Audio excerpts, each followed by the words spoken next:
أنا أرتوى مع سنتين واسن ميديا سيدا maanta iga wareysateen afkaartan marka koowaad waxaan u hambaleynayaa ummadda SSC ummadda reer Puntland ummadda Soomaaliyeed meel kasta ay joogaan taas waa hambaliyada ciid ayaan ugu hambaleynayaa waxaan leeyahay ciid wanaagsan fariinta labaad waxaan u dirayaa Muuse Bix iyo ciidankiisa Muuse magaalada Laascaanood wax kasta oo foolxuma oo duqeyna iyo leyn iyo cadowtinimo iyo dhulka dhigis iyo duqeyn waa u geystay dhowr boqol qof buu ku dilay ku xasuuqay dhowr boqol qof buu ku dhaawacay dhowr boqol qof buu ku barakiciyay khasaaro inta ka badan haddaad miir qabtid ciidanka kala bax haddaad miir qabtid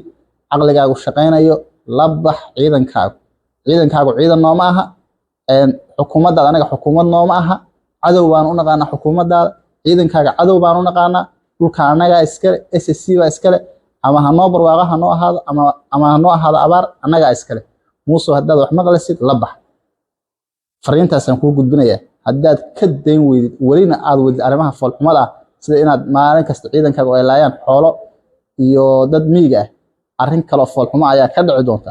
anagu waxaasaan sameynaa kuma dhahayno laakiin ka daaya baan ku leenahay oo ciidankaaga si nadiif ah ula bax oo meel lagu asteegay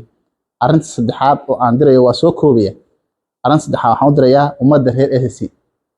ummadda reer SSC waxaan u sheegayaa dad baa jira ka macaashaya ama ka shaqeynaya inay ummadda kala tafaraaruqiyaan oo qof reer SSC ku tiimbareeya horgal ku sheega qofka noocaas oo kala ah ama garaad ha dhalo ama isin ha dhalo ama guddi ha dhalo waxa uu yahay agent u shaqeynaya Somaliland